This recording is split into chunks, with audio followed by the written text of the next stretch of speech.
Good afternoon, ladies and gentlemen. Welcome to the BCA-SIA-ACES-SISV-IES COVID Safe Restart webinar, working together towards COVID Safe and Restart Ready. My name is Ken Wei from BCA Academy. We are very grateful to have the Singapore Institute of Architects SIA, the Association of Consulting Engineers Singapore ACES, the Singapore Institute of Surveyors and Valuers SISV, and the Institutions of Engineers Singapore IES joining us today to organize this live webinar. As construction activities gradually resume, we would like to welcome you to this platform to engage the consultants on the COVID-safe requirements prior to restart works, to facilitate the restarting process, as well as to receive ground-up feedback on the safe restart process. We hope to share with you the key policy considerations and engage you on how we could best facilitate a safe restart for our sector, while ensuring the safety of the greater community. As such, this platform is not intended to discuss questions regarding individual project status or allocated phase of restart. Instead, we encourage you to discuss on the key areas where we could work together more closely across agencies and across the entire construction value chain to facilitate a smoother restart for our sector. We thank you for your understanding. Before we start, let me highlight that as participants, you are on mute settings. Should you have any questions about the discussion topics, you may do so by clicking on the raise hand or the Q&A button on the screen. At the end of the two presentations, the webinar chair and panel of speakers will address to it. You may direct your questions directly to the speakers. Do also note that when the session ends, you'll be directed to access the evaluation form after you have exited the webinar. Once submitted, you will be able to download the speaker's presentation materials. We are pleased to have Architect Tai Li Xiang, Executive Director, Build SG of BCA, to chair this session. Together with him, we have Architect Xia Chi Huang, President of the Singapore Institute of Architects, Engineer Chua Tong Seng, President, Association of Consulting Engineers Singapore, Mr. Khoo Zee Boon, President, Singapore Institute of Surveyors and Valuers, and representing the Institution of Engineers Singapore, we also have Engineer Chan Eugene joining us today. From BCA, we have Engineer Chew Kiat Chuan, Group Director, Building Engineering, Commissioner of Building Control, and Mr. Tan Chi Kiat, Group Director, Business Development. Without further ado, let us invite our webinar chair to deliver his welcome remarks. Mr. Ili Tai, please. Well, good afternoon, each and every one of you, and welcome to this session. This is already the fourth webinar we're hosting. Yesterday, we see a record turnout of 3,800 registrants. Even today, I think we are hitting close to, well, 3,200, close to 3,300 participants. It shows that you are all very concerned, and we hope this session will be useful to you. And you already know that the NTF announced the circuit breaker measures ease from 2nd June, and construction will be allowed to resume in phases, but in a safe and controlled manner to minimize the risks of a COVID-19 resurgence. I think this is something that is very fundamental to the whole restart, and I hope you remember the keywords safe and controlled manner. Now, key to the safe restart are three fundamental principles and measures, and these are COVID-safe workforce, COVID-safe worker accommodation and transport, and COVID-safe worksite. Now, consultants play a key role in building. You design, administer, and supervise our building and construction. To ensure a COVID-safe restart, you can help to provide inputs on site management, administration, and contract management of projects. So moving forward, we would like to seek your cooperation and collaboration to maintain the spirit of unity so that we can all restart safely. So on this note, I'd like to thank SIA, ACES, IES, and SISV for working closely with us and with other TACs to provide feedback, suggestions, and communicate the information to all of you. Now, before we kick off with the presentation, let me also invite you to start posting the questions. We have phenomenal number of questions, even just yesterday, close to 2,000. So I foresee the same. Now, as you ask the question and the presenter present, I can start to collate them into packages of common questions. so that our panelists can answer most of the questions if possible. Now, there are also room for you to raise your hand. We'll save some time towards the end for you to raise hand and have hear your questions directly from you. Last but not least, if your questions are not answered, we will compile all the answers in the FAQ format post the webinar so that you all get the answers as well. Just like to say that we will not stop here. There will be more sessions like this, and I will announce at the end of the webinar. So without further delay, let me hand over back to MC to begin the presentation. Thank you, ED Tai. Here's an overview of today's program. BCA colleagues will be sharing on the overall plan for a safe and controlled phased restart of the construction sector, which includes a phased approach and an overview of the respective COVID-safe criteria. First up, we have Ms. Valerie Kong, Senior Manager, Strategic Planning and Transformation Office, who will be sharing on the overview of the COVID-safe restart plan for the construction sector. Over to you, Valerie. Thanks, Kenway. Good afternoon, ladies and gentlemen. I'm Valerie from BCA, and I'll be taking you through the COVID-safe restart plan for the construction sector.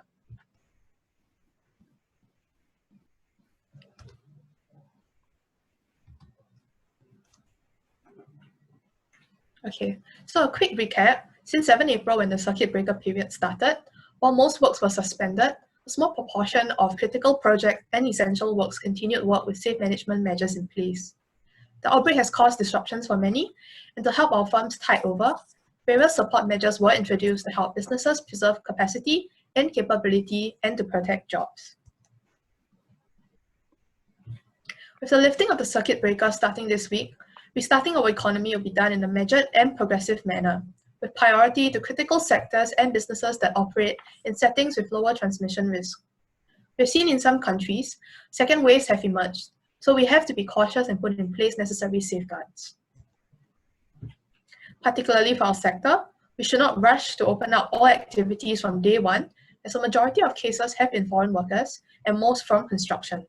Instead, our restart needs to be measured so that we can minimize the reoccurrence of large clusters. And this must be so because of the nature of our sector, with multiple subcontracting and supplier layers, leading to high transmission risk and activities due to close interlinkages and high mixing among workers. Subcontractors typically work on multiple projects with teams of workers intermingling, and workers from various accommodations actively interact after working hours. Hence, protocols and measures are required to manage the risk. So starting from this week on 2nd June, works will resume gradually, adding another 5% of the workforce in the month of June. Importantly, all works must have safe management measures and will require approval before restarting. And so, works will resume in a phased manner, with the pace of resumption dependent on the readiness of firms to implement the safe restart criteria.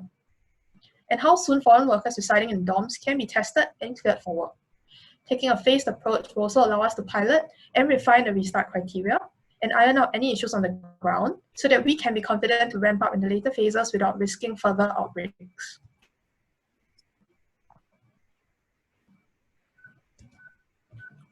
COVID safety is critical to a successful restart of our sector.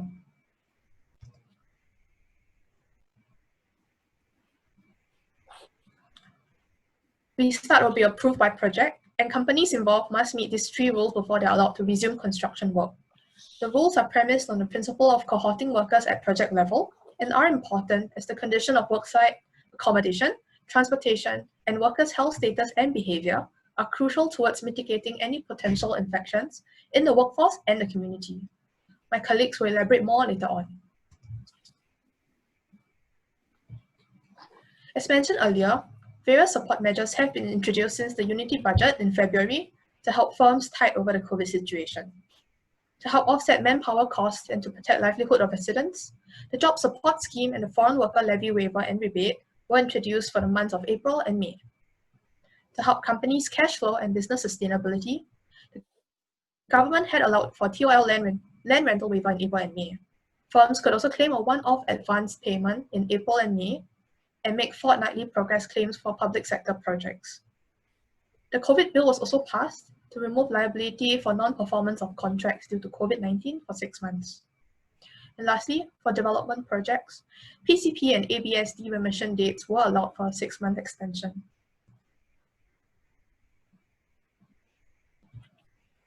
Following, we have received industry's feedback for additional support to tide through this period, and the government has set aside a substantial budget to help firms in the construction sector as we restart. First, as announced in DPM's speech in 26 May, the Job Support Scheme and the Foreign Worker Levy Waiver and Rebates will be extended to help firms with manpower costs. Second, to help ease firms' cash flow and ensure business sustainability, the public sector will take the lead to provide support by co-sharing the prolongation costs of contractors for delays arising from the circuit breaker and the phased restart, and also the loss of productivity due to compliance with the restart criteria. This includes operating expenses incurred, such as equipment, when projects are halted. Thirdly, we recognize that the restart criteria, while necessary for a safe restart, will be an additional imposition. Hence, we will provide the following measures to defray compliance costs. As part of the safe accommodation requirements, the temporary bridging loan program will help to ease cash flow for building of CTQs and TOLQs. For regular swabbing of workers as part of the safe workforce requirements, the cost will be borne by the government until August. Beyond that, we will work out arrangements on how the cost can be shared among parties. Lastly, as part of the safe worksite requirements to engage safe management officers, we will be co-funding 50% of their salary for a 6-month window from September onwards. Importantly, we cannot go back to business as usual pre-COVID. As an industry, we will need to all come together and to be able to deal with a COVID world and to emerge stronger. Lastly, to adjust to the new operating environment, we're lining up a series of training programs and engagement to prepare everyone for the safe management measures and to keep the industry apprised of policy considerations and requirements. We have started the COVID safe training for workers last week, and we will also be launching a series of further training for safe management officers and safe leaders. Other industry engagement programs will also be launched in the following months to help everyone along the way as we restart. We seek your support to prepare our industry together for this new normal. I've come to the end of my presentation. Thank you. Thank you, Valerie. Next, we have Ms. Pang Mei Ting, Senior Manager, Manpower and Strategy Group, who will be presenting the first COVID-safe criteria on the key areas, the roles and responsibilities of employers and employees involved in construction projects and works. Mei Ting, please.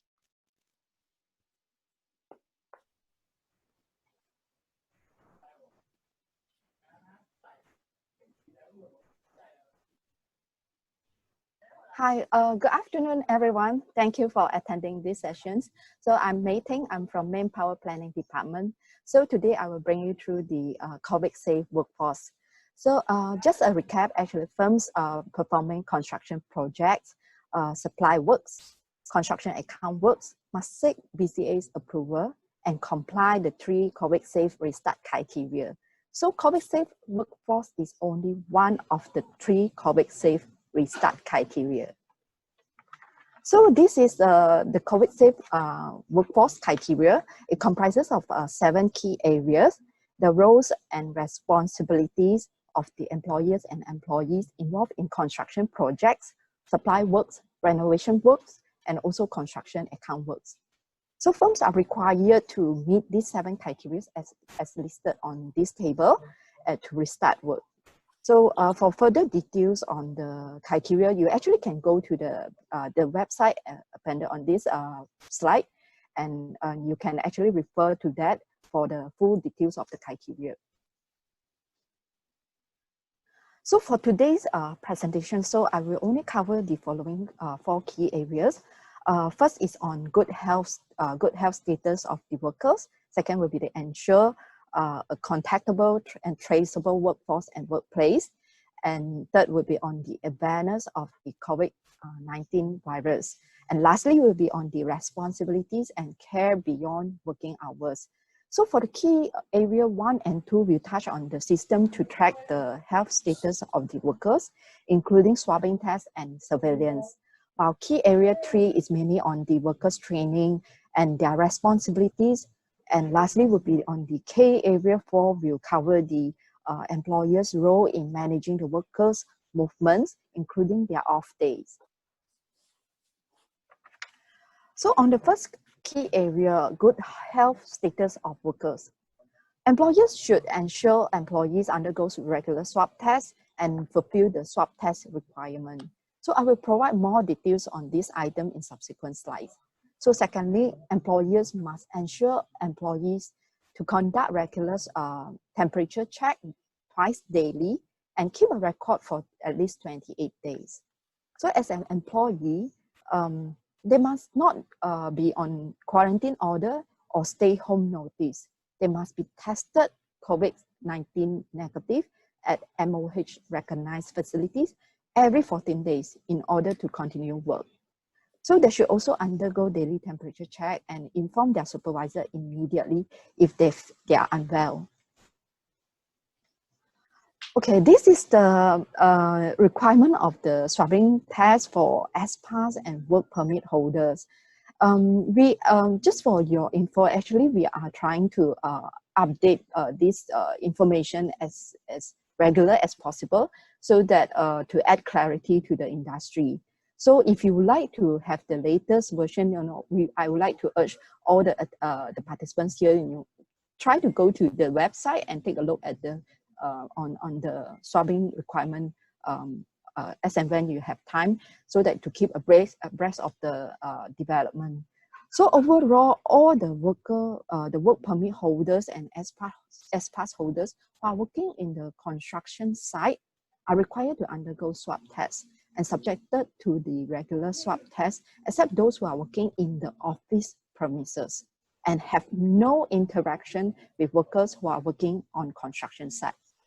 So for those who are working on the renovation, facility management, and lift and escalator, as well as maintenance and etc., so you may proceed to start work while waiting for the swab test arrangement, and subsequently these workers also are required to undergo the regular swab test.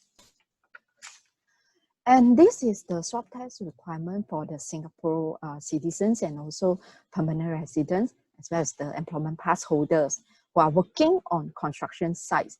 And these people would require to undergo the swab test within the first 2 weeks and starting of work, and subject to regular swab test. And those who are not working on construction site, I would like to repeat this, including those who are from working on renovation, facility management, lift and escalator, and as well as maintenance, all these do not require to undergo swab tests. So now I come to the second key area, to ensure a contactable and traceable workforce and workplace. These are there are 4 important steps for employers to take note of. So first, employers must update employees' information on MOM website. It's called OFWAS, Online Foreign Worker Address Service, within 7 days prior to your submission of application of restart.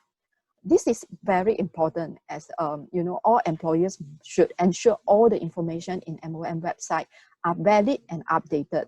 Subsequently, employers should also update the information on MOM website regularly. And second would be the employers should submit all the information of the workers listed in the application form for restart. So third will be to ensure workers to have a valid device to use Trace Together and also SG Work Pass, and to comply with the safe entry requirement.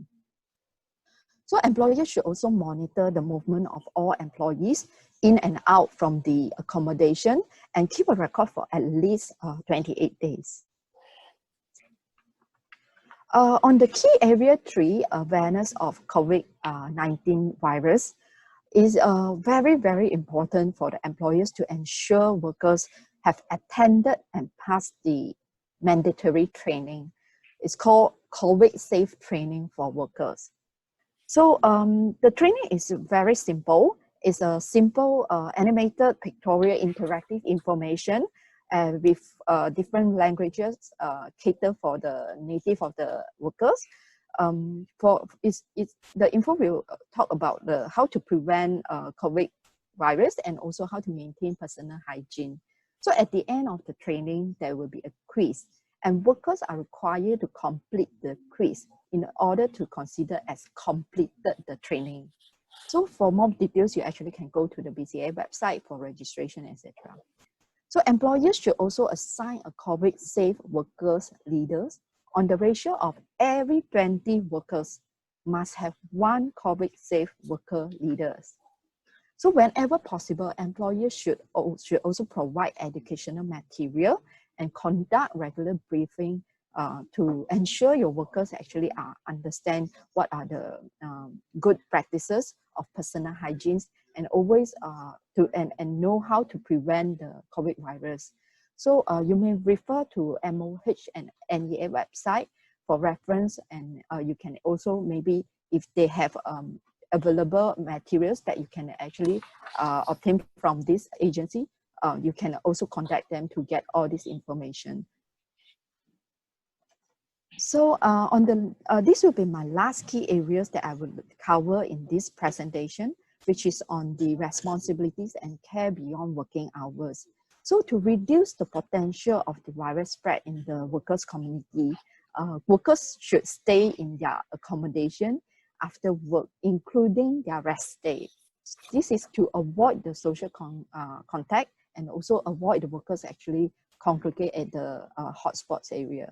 So BCA currently is working with MOM on the details. So I would like to encourage the audience here. So go to the MOM website regularly to check out on the development.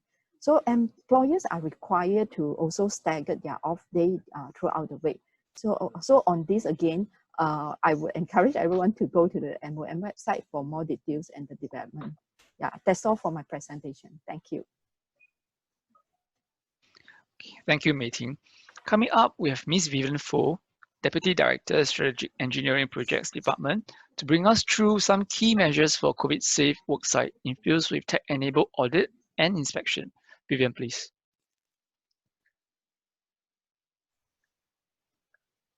Thank you, Kian-Wei.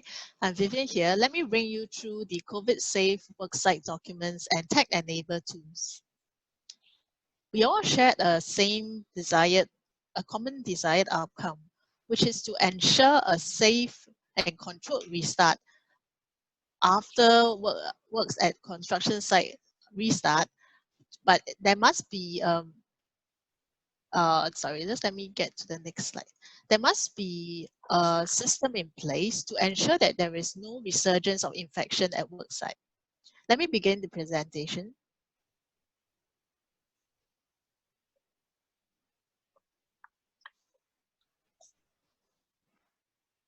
In order to ensure that, we need to build multiple layers of defense at the worksite. So what I want to get through here is that the builder plays an essential role in ensuring that these multiple layers of defense is in place. He must have in place a strict management measures at site. The health status of workers must be monitored closely, and all workers and personnel are to install like digital enabled tools, trace together and safe entries, so to ensure expeditious contact tracing.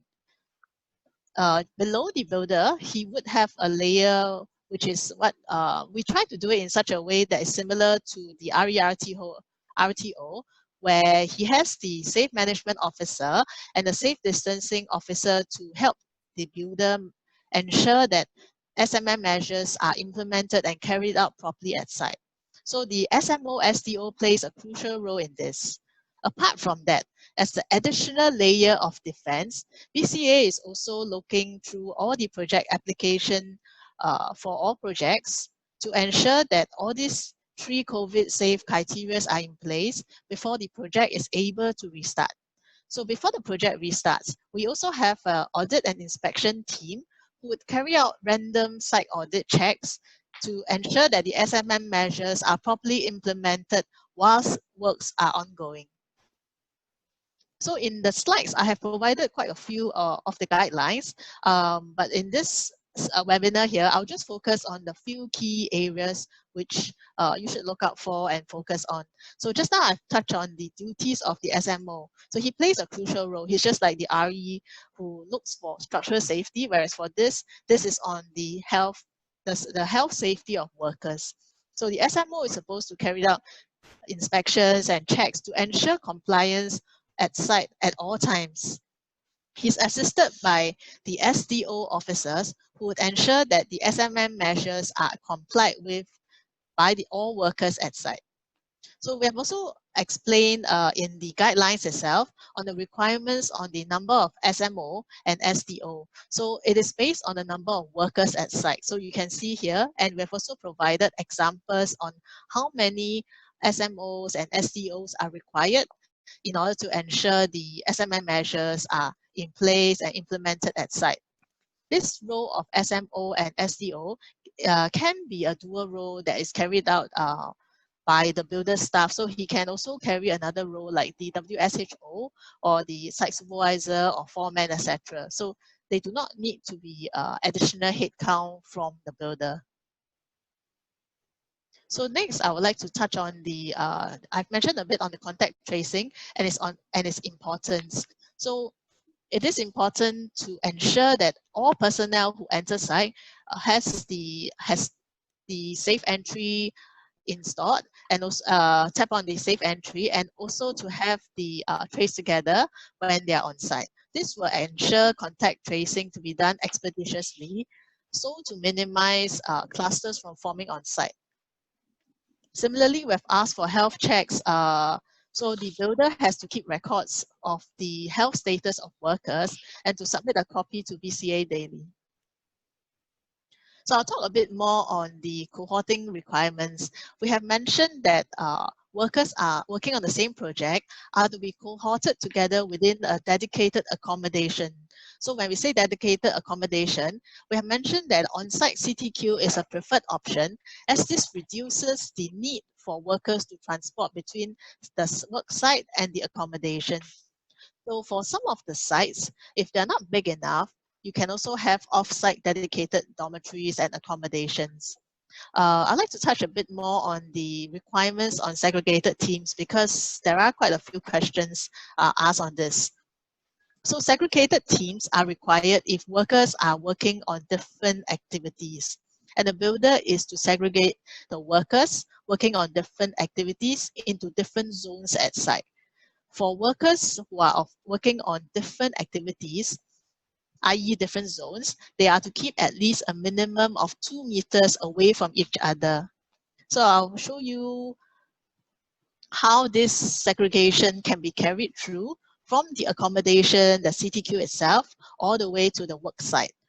So if you look at this example here, this is one of the example of a project where they have segregated their teams. They're all working on the same project. And this is the same CTQ, but there are 2 blocks here. So for each team of workers, they're actually staying within the dormitory, whether be it the same block, but they will be on different floors. So if you're looking at Team A, Zone 1, for example, they are staying in Block 1 and on Level 2. Whereas for Team B, who is working on Zone 2, they would be staying in Block 1 itself, but on Level 3. So they are cohorted minimally by the floor. Similarly, for communal shared facilities, they should be segregated as well. So for sites that are big enough, as far as possible, we'll encourage them to have separate communal facilities. If that's not possible, then we would encourage builders to actually have staggered breaks. So which is how for this project, they have done so. Then this is also carried through from the CTQ itself, from the access points where they exit the dormitories to the work site. So yes, you're using the same turnstile system, but for Team A and Team B, the entry point is just separated by barricades. So the Team A would enter from the turnstile maybe on the left, and Team B would enter from the turnstile on the right, etc. So it could be as simple as this, or if the site is big enough, of course, it would be better if you have different entry points for different teams. So just now I mentioned on the accommodation. Now I'd like to touch on as they move into the worksite itself. So this is an example of the worksite. So just now I mentioned that teams working on different activities. So if you look at the table here, so for example, team A, which is working on zone 1, they are doing like form work, preparation, force work, etc. So they'll be here. Then team B working on zone 2 and team C, etc. And if you look at these two zones, they should minimally be at least 2 meters away from each other. So they're workers. So I will show you how this can be easily done subsequently in the next slide. This slide, right, I would like to spend a bit of time to explain why is it important to do all these segregation measures that I've mentioned earlier at the accommodation and at the worksite. Now, when works restart at worksite, this will be the new normal. So what we're trying to do is to build a bubble within a bubble. So we all, just now I mentioned, right, we shared the same desired outcome, which is to ensure that there's no resurgence at worksite. At the same time, we want to make sure that the construction sector, the workers and the all personnel are kept within this big bubble so that there's no risk of spread to the community. So that forms the biggest bubble out by itself, which means that the construction sector is bubbled out from community. So just now I shared quite a bit on why it's important to segregate at the accommodation and worksite. The purpose is to further bubble it out within different teams. So if you imagine, right, if there is one worker who is infected in team A, the bubble here would burst. But even if the bubble here bursts, he's still restricted within this semicircle. Why is that so? Because they're staying in the same block, right? So which is why there is this importance of cohorting at the accommodation and work site. So the purpose is to minimize the risk of a cluster forming at a work site. So even if there is infection, it would be restricted to just this team of workers. So that's the purpose of a bubble within a bubble, and that will be the new normal after circuit breaker ends in order to ensure these two desired outcomes. So just now I mentioned on segregation. So what are the easy ways that you can do it? So we have even given examples like the builder can assign visual identifiers. It can be as simple as them wearing a shirt of a red, you can just, like netball players, right? You can wear like a red color shirt, whereas like another person can be wearing like a green color vest, etc. Or it could be as simple as putting stickers, different colored stickers on the helmet, so that it's easy for workers to identify. The moment they see another worker of a different color, they will know that they have to keep at least 2 meters away from the other worker. So this is important to make sure that there is no mixing of workers from different zones. We have also shared here the different type of how you can segregate the, you can do segregation at the different shared activity facilities. So this will be in detail, which you can actually read more about. Okay, apart from that, right, I think it's quite applicable to today's webinar because it would consist quite a bit of different types of personnel, QPs, RE, RTOs, consultants. So what we have done is, in order to reduce physical interaction between personnel, we have broken down into different types of personnel. So if you're looking at the first type, which is the management staff, administrative staff, like your BIM modelers or like your office workers, generally they'll be working in the site office. We are encouraging them to telecommute, but if they can't, then they should be restricted to just working within the site office with no direct interaction with personnel who go to the work site itself. Then the next one would be on site supervisors, which will be quite applicable. So site supervisors like RERTOs, we do not restrict them to a particular zone because they would have to go to different zones for inspections. What we are encouraging is, as far as possible, to do virtual site inspections. And for the actual inspections itself, where you have to go down to site, we would encourage for RERTOs to keep a certain distance away from the worker as far as possible, then only do necessary site inspections physically. Subsequent follow-ups, like if there's non-compliance, they can actually do so with WhatsApp video calls or via emails. So this is what we would encourage. And we have also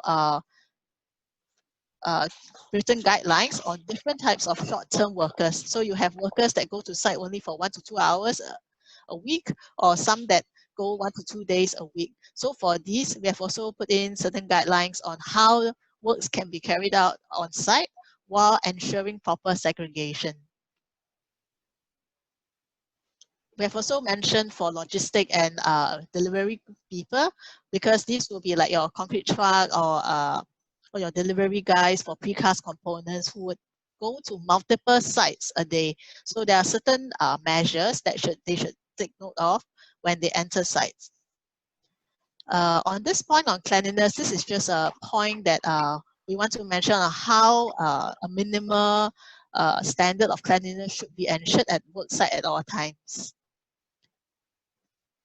On this last slide for the worksite document itself, I want to share a bit on how the builder should always have these two items. One would be an evacuation plan if there is a suspected case, and a follow-up plan if there's a confirmed case. So these two plans should be in place. It's like a contingency plan. So they should have this contingency plan in place so that if there is a suspected case or confirmed case, that the worker could be actually separated expeditiously in order to reduce interaction with the rest of the workers.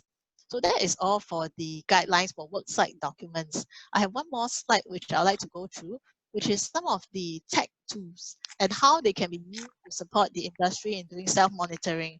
So I know a lot of them are saying, a lot of y'all will be saying that it's impossible for the SMO and SEOs to be always watching all the workers. So how we have done this table is to encourage to leverage on digital tech tools to reduce the amount of physical interaction needed and to replace it with technology. So just now I've already spoken a bit on the Trace Together safe entry and the health monitoring. So I'd like to put my last 1 minute or so to talk a bit on the CCTV.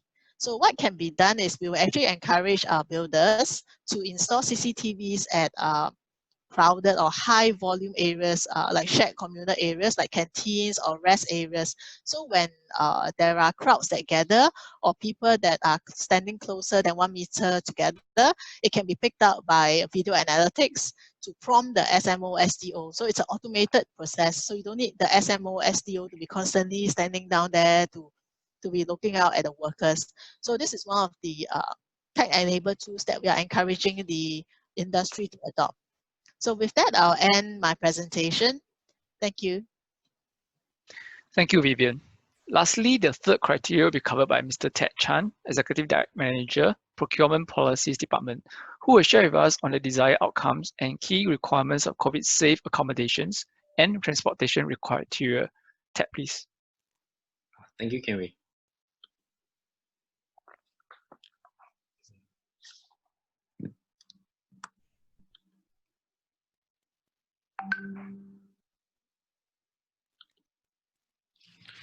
Hi, okay, good afternoon, everyone. So I will take you through the COVID safe restart, safe accommodation, and safe transportation criteria.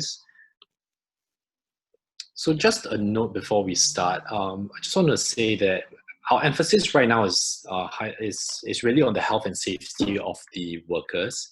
I mean, we've seen the huge surge in number of cases in the foreign worker dormitories, and so I think moving forward, we know that we have to cater our criteria and policies to prevent this from happening.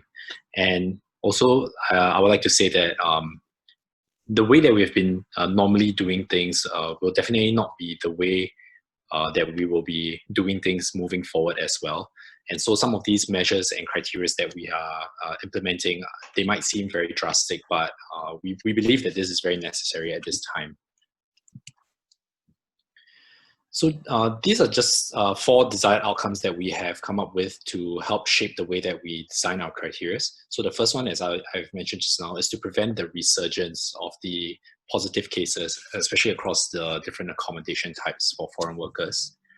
Our second desired outcome is to be able to provide better and more livable conditions, accommodations for our construction foreign workers moving forward. And our third desired outcome is to effectively distribute the workers across the different accommodation types, and also to minimize the intermixing between these workers so that we can create this ideal accommodation landscape for the construction sector. So this will include having the PBDs anchored by our anchor tenants, and also to allow our workers to be cohorted in a practical manner. And also, we want to be able to provide and facilitate more on-site housing, which will help us with our cohorting needs. And our last desired outcome is to ensure safe and sustainable transport to minimize all the risk of COVID-19 transmission to the public as well. So for our safe accommodation and safe transport criteria, we have 8 different criteria. So as you can see on the slides, A, D, E, F, and G are the ones that are not highlighted in red.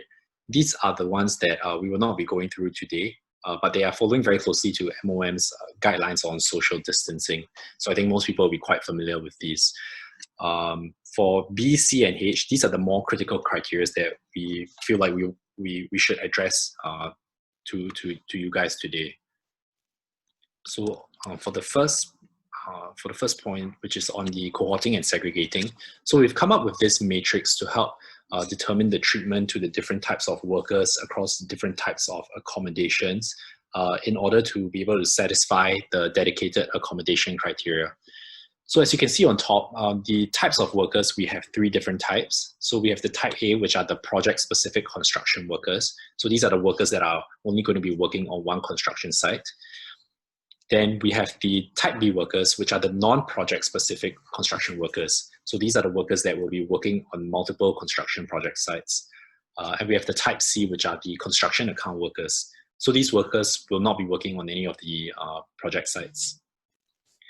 And we also have 2 different types of accommodations. So we have the specified dormitories and the non-specified dormitories. So for the specified dormitories, we have the PBDs, FCDs, ancillary FCDs, and the CTQs, TOLQs. For the non-specified, we have the HDBs and PRP units.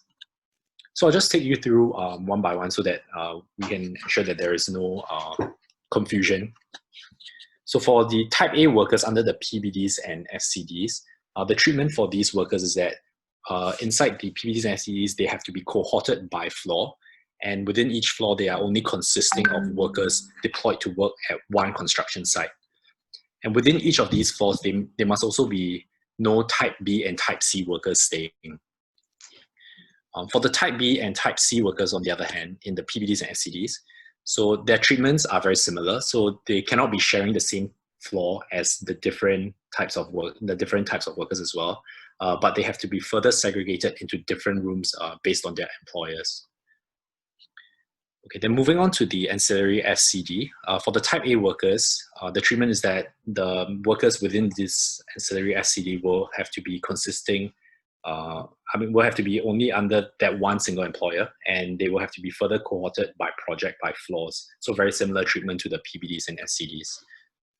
For the type B and C workers, likewise, they will have to be workers under that same employer, and they will be segregated into different rooms based on their projects.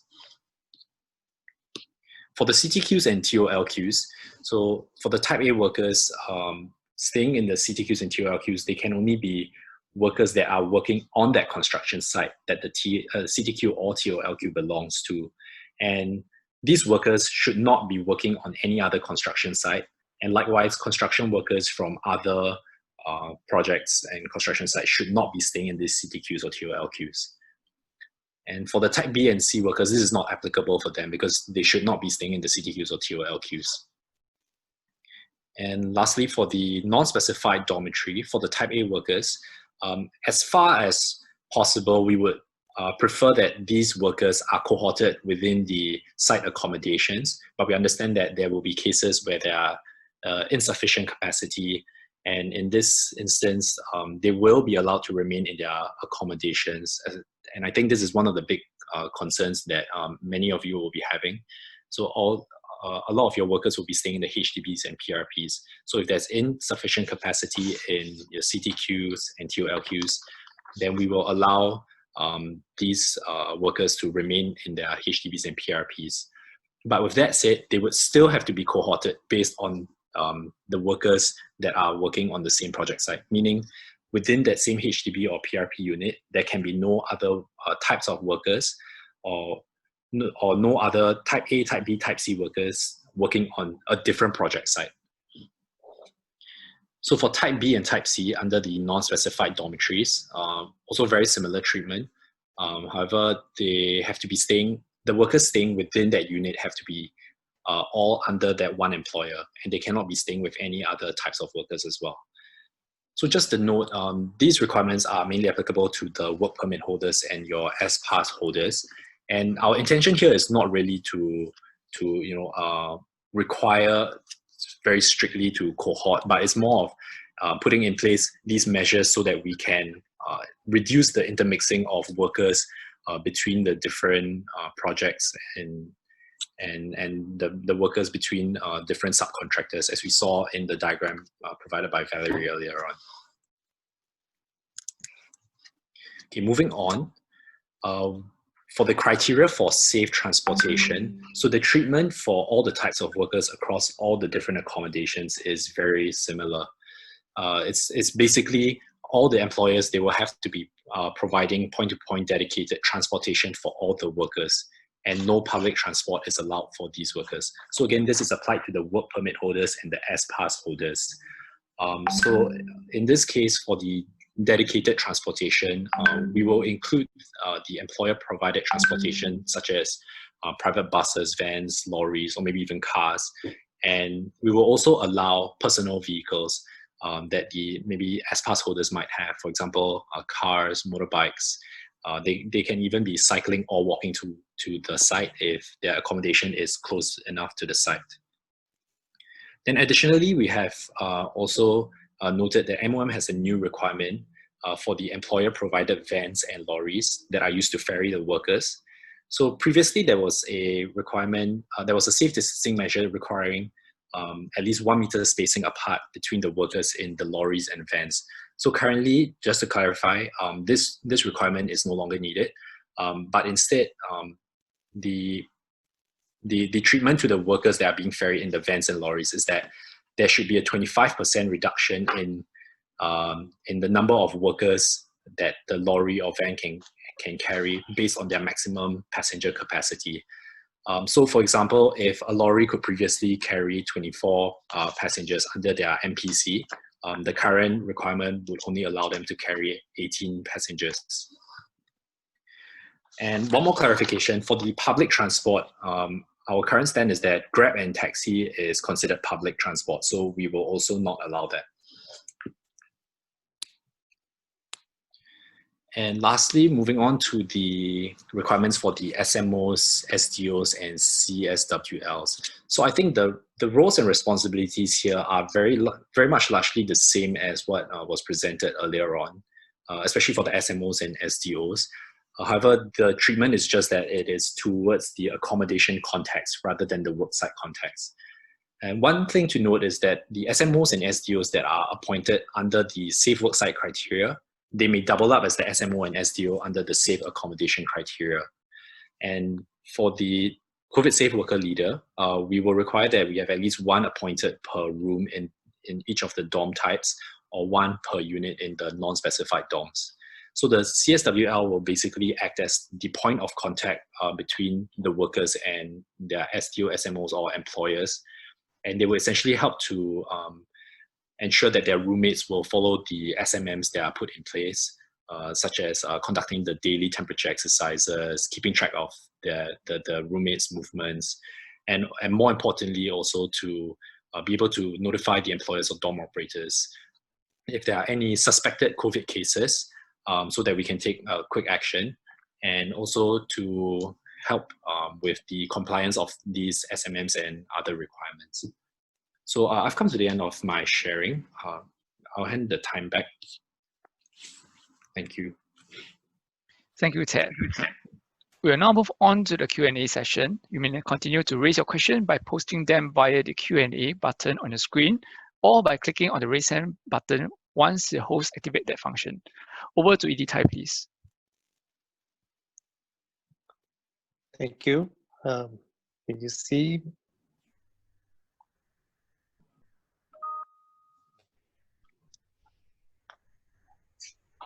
Okay, is the image being shown?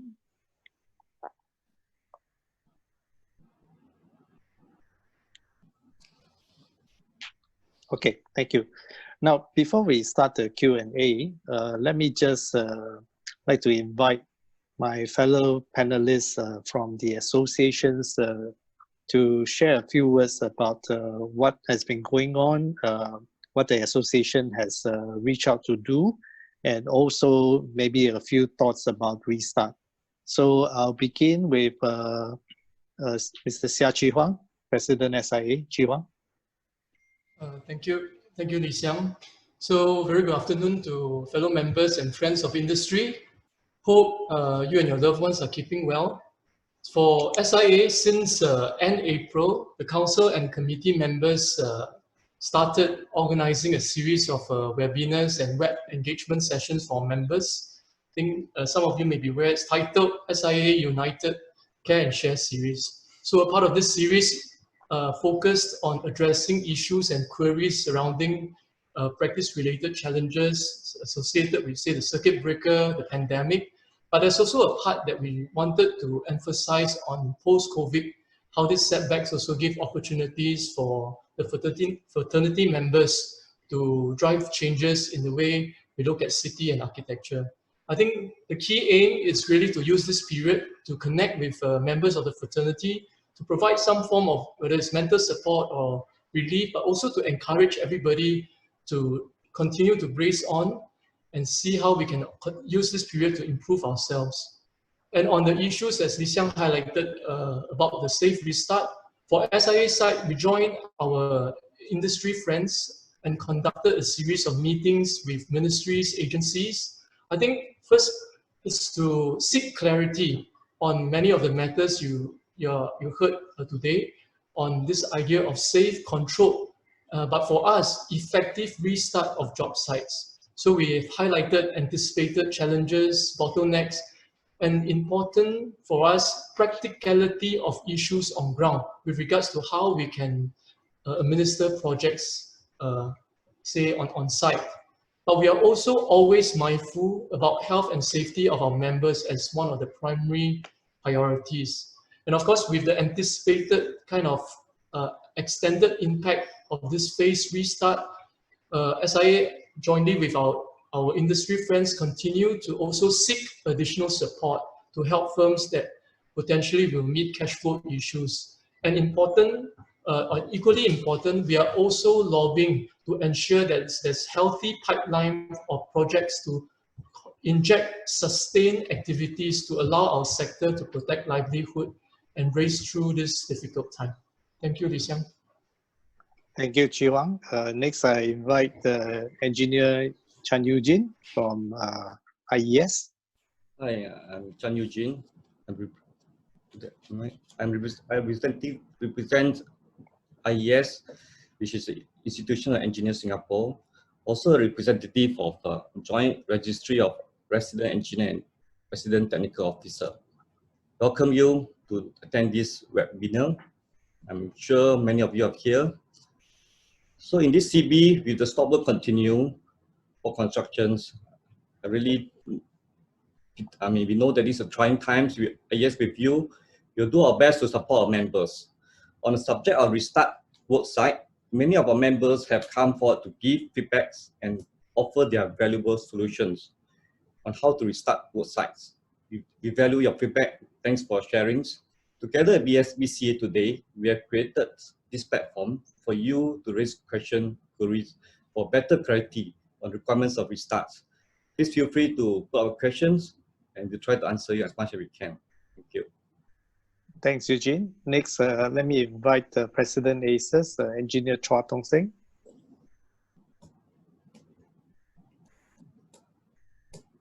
Okay, thank you, Li Xiang. Thank you for having me. I hope everyone is fine. We are actually grateful that we're out of CB and now working towards works again. ACES has actually circulated many of the advisories that we have received from BCA to all the members. And today will be a good chance if, let's say, you have any other issue that you wanted to raise, so that you can hear from the authority directly. From our part, we have also have various dialogues with the other agency, namely to look at the prolongations of works and of course some of the JSS, because during this period, as we all know, consulting works is related to work progress, and if there's no work progress, then our payment will be delayed. So some of the issue, of course, we have positive outcome, like for example, when we mentioned about prolongation, the feedback was that the members will already have been compensated by GSS, which has been extended to August, even though we feel it's still not enough because consulting companies, the cost is actually heavy at the top because of the QP and their high responsibility. And of course, the other matters that we have also raised up is on the swapping test for consultant, because consultant is fall under class 1. And some of the consultants, except those who has been stationed at the site, only visited the site periodic. Some even said they only need to visit the site once a month, and you need to test it, in every 2 weeks. So it may not be so necessary. So, but I think this part of the work is probably the last time when we hear from the agency is there could be some calibration towards the needs of this test. Of course, I think, obviously when it started, we're going to start it very safe. But subsequently, I hope this one can be calibrated and then with certain part, because as today's presentation shows, most of the clusters is from the workers, I think, and from the top. So if we focus it correctly, we may be able to get a better outcome and a more seamless start work. I think that's all I have to say. We will hear from you. If you have any questions, you can raise it up, and hopefully it can be answered. Thank you. Thank you, Dong Seng. Next, let me invite Traceable, President of QS Division SISV. Hi, Li Xiang. Yeah, thanks. First of all, thanks. Hope everybody is well, and really delighted to see so many participants attending this webinar. And of course, thanks BCA to have SISV on board as well for this webinar. So I think during the CB itself, of course, the QS Division SISV, we also look at ways of staying in touch with our members. And of course, adopting a new norm, we also did a webinar on complementary basis, certainly to look at the alongside on the contracts as well as the temporary measure itself. So it is something that I think we want to continue doing to support our members. And of course, as I think our colleagues from the other institutions, we're also grateful that we're involved in some of these dialogues together with MND, BCA. And then of course, some of these key things about seeking clarification. And of course, from the consultant standpoint, I understand that BCA have done a lot, quite a lot for the industry in terms of like the advance payment and some other provisions for the contractors. And of course, we also have also raised from some of our members feedback about seeking some kind of support as well for the consultancy, which I believe I understand that JSS is also one of the support, but certainly we're looking for, the members would like to have more of that support. And of course, I think the webinar is certainly helpful to clarify some of the doubt, because a lot of our members or even clients are asking whether if you're going down to site once or twice a month, do you need to be swapped? And then how do you go about swapping? And then the job restarting, if they're not on the list, then how do they get themselves on the list and things like that? So certainly feel that I think the webinar is certainly useful. And for all the participants, please come forward and raise your questions. And then for SISV itself, certainly like to continue staying engaged with our members and the QS fraternity as well, working alongside with the rest of the industry partner, and also disseminate any of the information down to make sure everybody is updated. Right. So thanks, Li Xiang. Thank you, Zubun. Now, I'm going to go through the questions and try my best to actually package them into buckets where we can kind of group the answers together.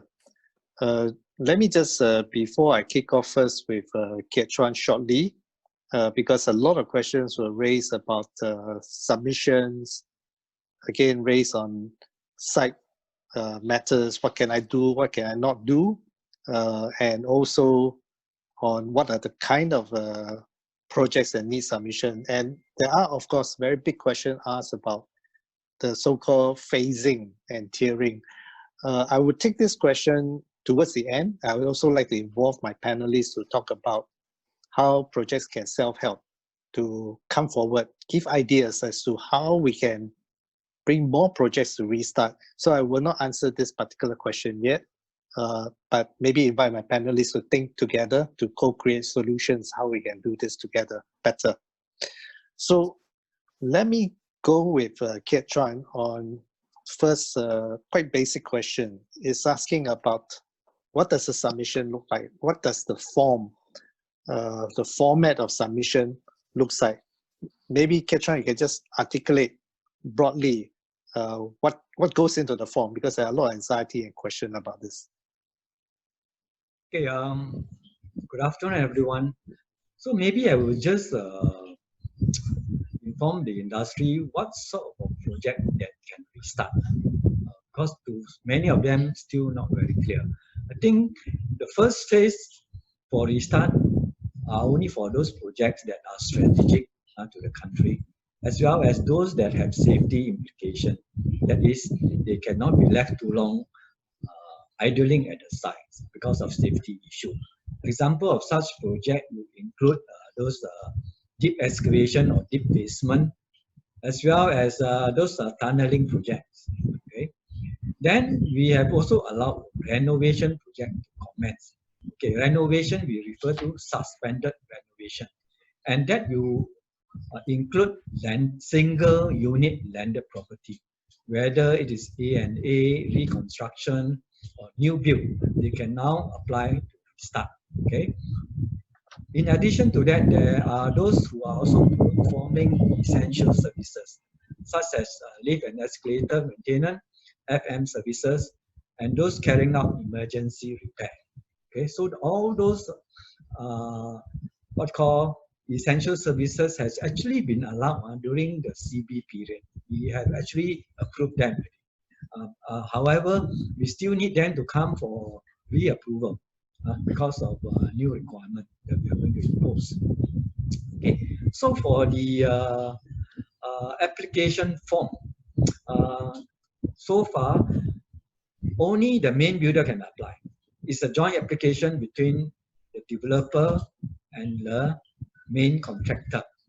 So the contractor in the application would have to list out the details of every workers, including those of the subcons.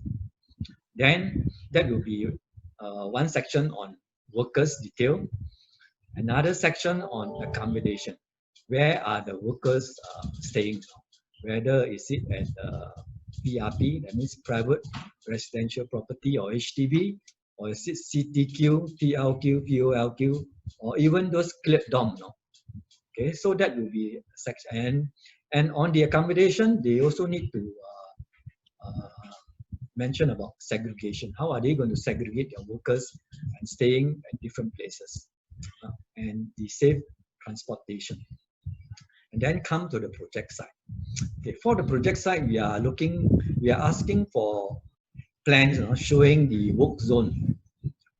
Work zone, you can have multiple work zone. You can actually zone it. Let's say if you are doing an office building, zone it by floor, and each floor is done by a dedicated team. Okay, and you also need to provide a 3-monthly work schedule, telling us for the next 3 months what sort of activity that we carry out. So essentially, these are the information that we will be looking for when we process your applications. Okay, I think I have also seen many queries relating to when they can start work. I think in particular, those work relating up to DLP, defect liability period. Okay, such work at the moment you cannot come in. We have not opened to accept that application. Similarly, for constructions of show flat, again, this to us is non-critical, and therefore they should only come in later. And then for the appeal, I would also want to mention, okay, which are the projects that are suitable for appeal. I think the most important criteria is that you must be able to demonstrate you can meet the 3 criteria. That means your workers are ready and not stuck in the door. Secondly, your accommodation are ready. And then thirdly, your site plans. So for a start, I will advise you, to start small with a smaller number of workforce so that you can manage. Okay, so Chairman, that's all I want to convey to the industry. Thank you. Yeah, just follow on that with a few questions. One particularly is after submission, roughly how long can they expect some reply? Okay, for the small projects, when I say small project, landed properties, it's going to be auto approval. Okay, so within a day, they should be able to get the approval. For the larger projects, we set ourselves a time frame of 3 days. For example, if all the submission criteria have been fulfilled without any further comments, they should be able to receive our approval within 3 days. Yeah. So on this note, just want to resonate with Ketron that some projects that has put forward were highly ambitious, but without some clarity in the plan. And that's what usually tripped the submission. So in fact, our advice is don't go too big, too many. Try to manage the number of workers coming into the first phase. Yeah, that will be a lot easier. Okay, Ketron, continue on this note. So essential services, there are a bit of anxiety. There are people who say they already submitted, but they know that they have a grace period until 15 June. There's a bit of worry about not hearing back about the swab test. Is that a concern? Certainly it's a concern one. That's why I need our specialists on swab test to answer these questions. Okay, we'll save this coming back towards the end when I have a meeting to get ready to answer. All right.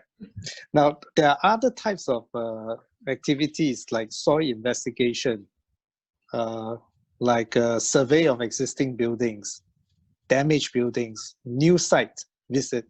That means hasn't started construction work. Do they need to apply? Yes.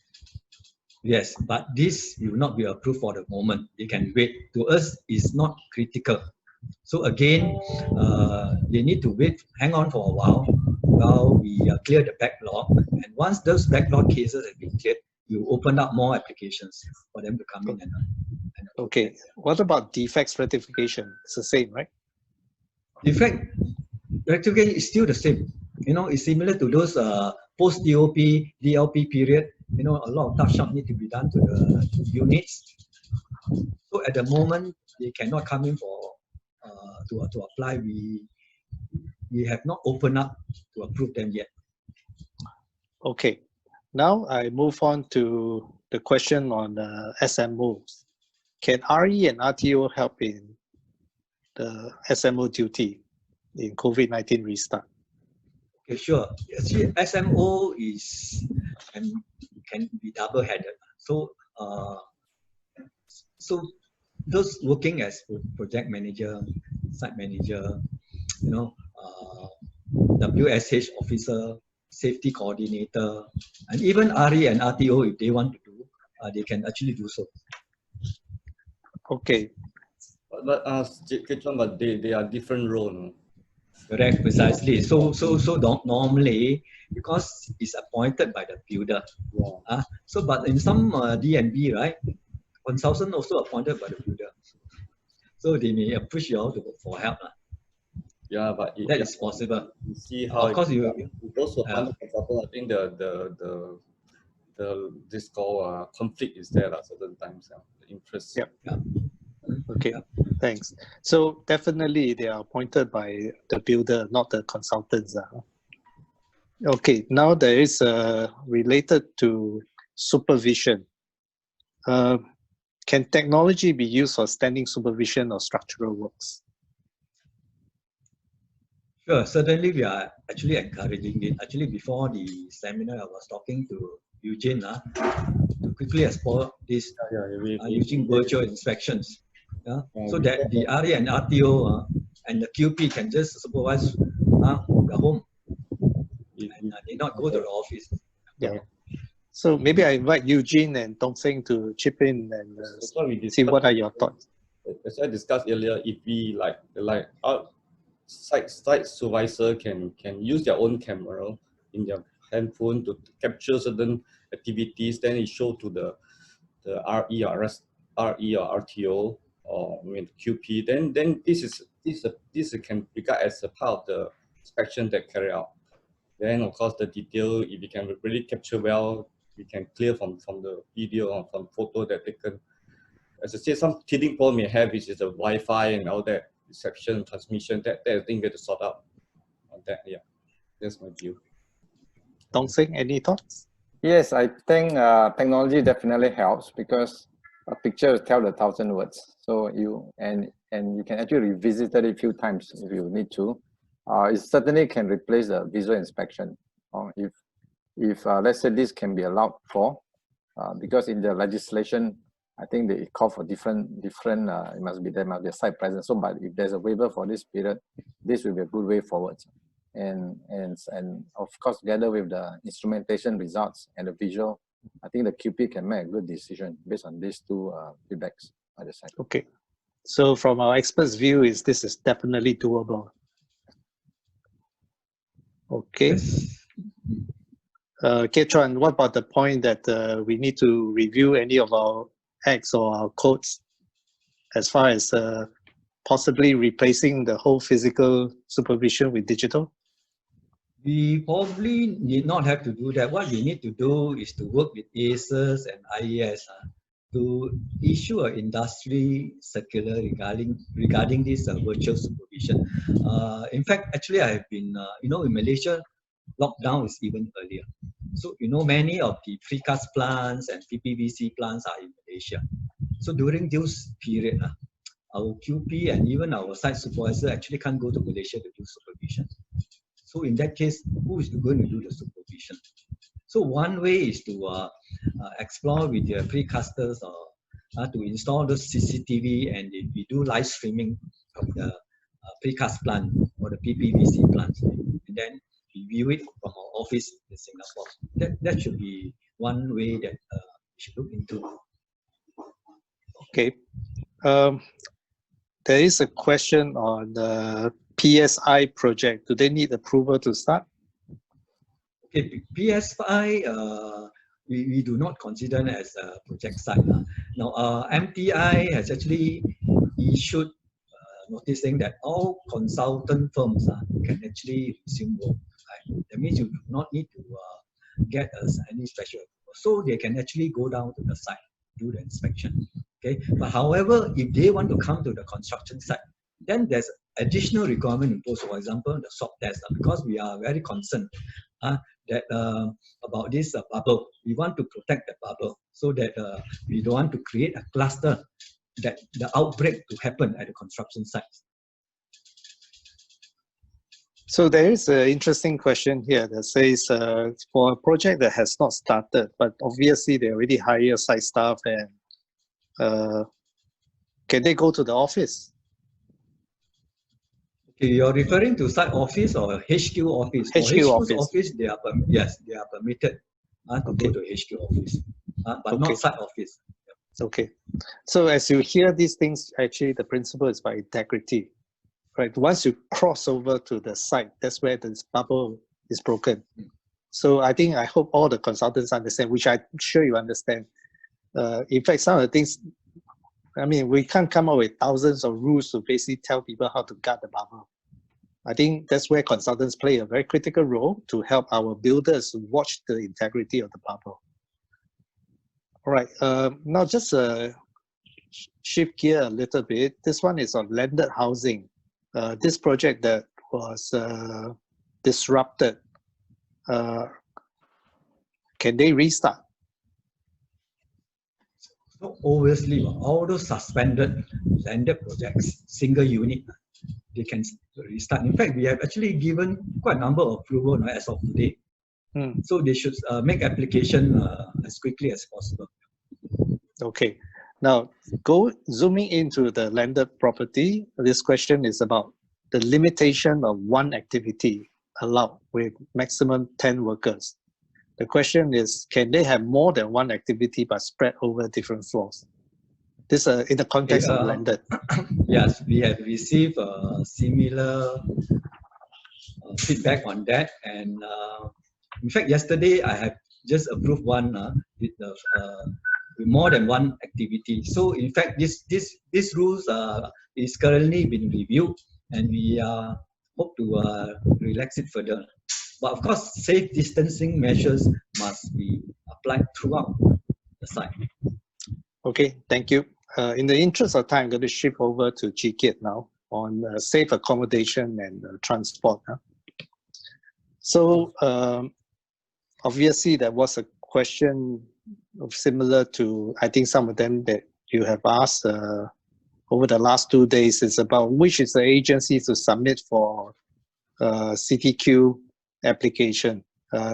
Maybe I invite Chi Kiat just talk briefly about this new one-stop shop again. I know it was mentioned in the presentation. Yeah, okay. Okay, so maybe before we go and touch on the CTQ, I just want to first say that, give an overview on the importance of the safe accommodation. Basically, data has shown that construction sector, WPH, as well as S-Pass holders have a higher incidence of testing positive for COVID-19. So that's why we have this safe accommodation requirement. It's not to make life difficult for everyone, but it's actually to enable, this requirement actually is applicable to the construction sector, work pass holders as well as S-Pass holders. So the work pass holders as well as S-Pass holders who are under the services sector, which I think most of your consultants here have all those holders, will not be affected by this. So this concept of this safe accommodation is really important to prevent intermixing of workers among the different projects. So we need to bubble wrap them. So ideally, the one dorm, one project. So the on-site quarters, in this case, the CTQ, will actually be a perfect solution. So in order to expedite the process, because currently, or rather before this, contractors have to make multiple submissions to different agencies. So what we have now is a one-stop shop front for the contractors to make application. So they will submit it to us, to BCA. We will be sending you the URL for this one-stop shop front. So BCA will be the one coordinating and facilitating the various clearances for the construction of the CTQ with the technical agencies. So besides the CTQ, I just want to say the other part is, of course, the other alternative is actually finding a block for your whole project team to house them together. So if consultants can advise the contractors on this, that would be great. In terms of one whole block, it can be at a purpose-built dorm, or it could be at a factory-converted dorms as well. So it'd be good. That will actually ensure the bubble wrap of this bunch of workers working on your project and prevent intermixing with other workers from other projects. So this should be done as far as possible. I noticed that there was a query with regard to S-Pass holders.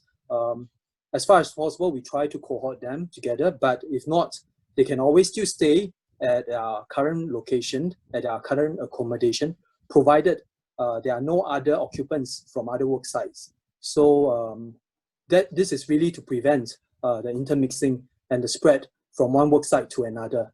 So of course, if there are female work permit holders or S-Pass holders, we understand that there's no need for them to be cohorted on the site itself. And if there are family members who are working together, who are staying together but working on different construction sites, I think we are not forcing you to move out, but as far as possible, try to take up the necessary precautions at home, segregate if necessary within maybe different rooms or what. Yeah. Yeah, on this note, I know it's slightly not related to the most urgent CTQ. Actually, I'm just going to ask Chi Huang to share a few words about the new dorm that SIA is actually leading to work through. I know that this is not your most urgent concern, but it's something I want to just highlight quickly in a few words, Chi Huang. Okay, thank you, Lee Xiang. So SIA has been working with a multi-agency and multi-ministry task force for, I think, close to a month on reviewing the design specification for mid to long-term workers' dormitory design. So obviously it's to look at the issue of space norm, the kind of safe distancing, the idea of this concept of bubble, but in a kind of permanent state, in the way the dormitory design can at least help to address. And so that be it peacetime or be it kind of more health crisis mode, there is least disruption in terms of way of life. And then hopefully through that, should touch wood, nature of such kind of a pandemic happens again, it makes management a lot easier. Yeah. Thanks. Thanks, Nisiang. Thanks, Chuang. So I hope at some point in time, SIA can also share with the industry some of the good design that you come up with, again, to facilitate industry to maybe build some of the temporary dorms as well. And actually very good concepts there. Now, come back to Chikit. There was now we're going to shift gear to the question on the EOT aspect, which I know is not quite related to the safe accommodation, but you have been working on that. Straightforward question, can the COVID-19 bill cover the period before 25th March? The period before 25th March? Yeah. Yeah. Okay, I think the industry should be familiar that there's already this temporary relief bill that, or rather act itself for COVID-19. So under that act itself, basically a so-called, in terms of liability, can be imposed during this period for 6 months, as well as any contracts signed before 25th of March and from February, I think, onwards. So effectively, construction sector, I would say, have a different approach in terms of this treatment of your extension of time, because that effectively is that there won't be an LD being imposed on the contractors. So I hope that answers the question. Yep. So Sure, please.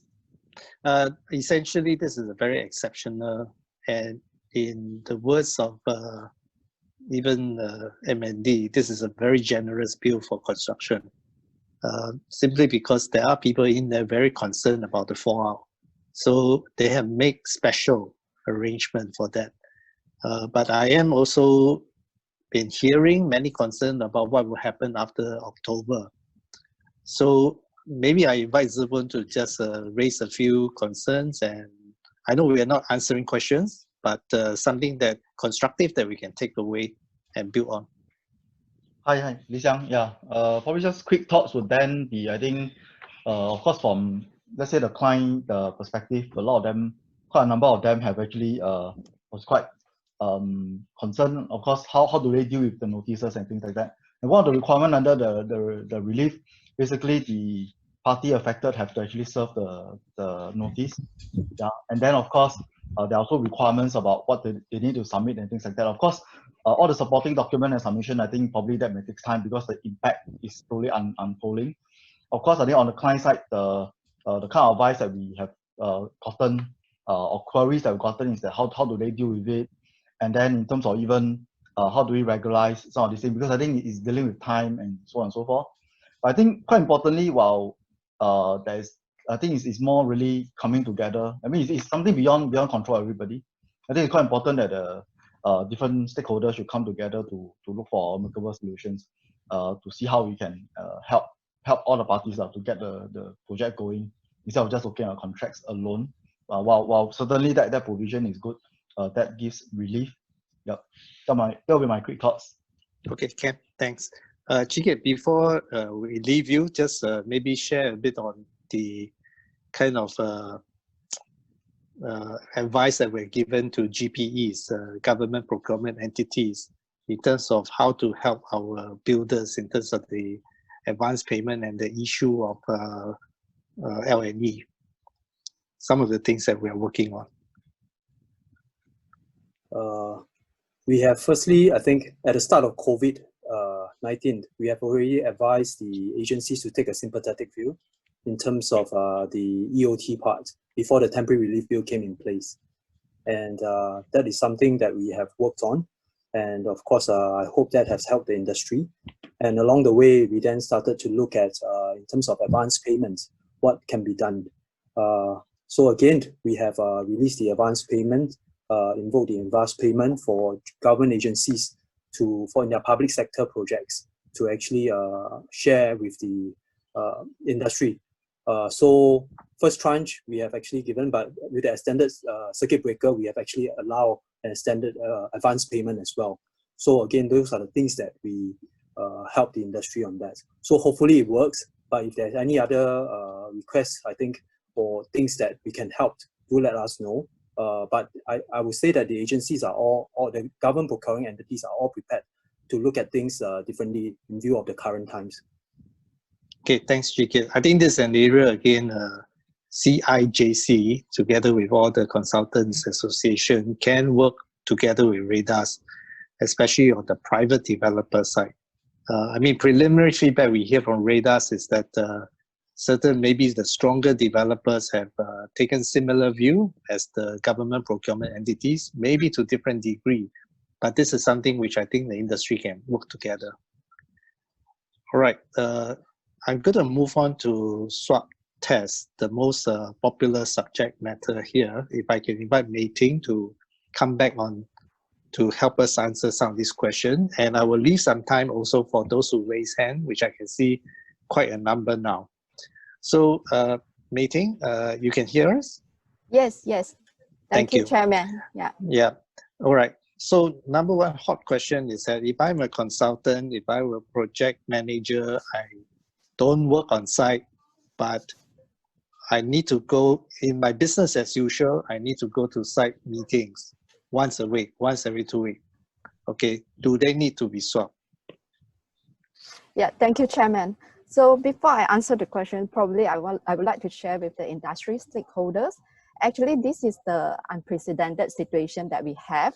Everyone is facing, and there are a lot of challenges that we are facing. It's not only from the industry, but as well as the government. So BCA is actually working very, would like to rest assured that actually BCA would like to support the industry very much. We are actually working on arranging all these processes so that to speed up the application process. So one of the issues that faced by the industry would be the swabbing arrangement, like Chairman mentioned. So I would like to urge that the industry please be patient with us and rest assured that we are arranging all the swabbing arrangement for all the applications. And for those, the questions on who should be swabbed and whether my colleagues who are not even my peers, actually my employees are not working on site and they are actually working on in the office premises, do they need to swab? So basically it's the basic requirement, the fundamental of the requirement for the swabbing test is as long as you don't go to the site, you don't need to swab.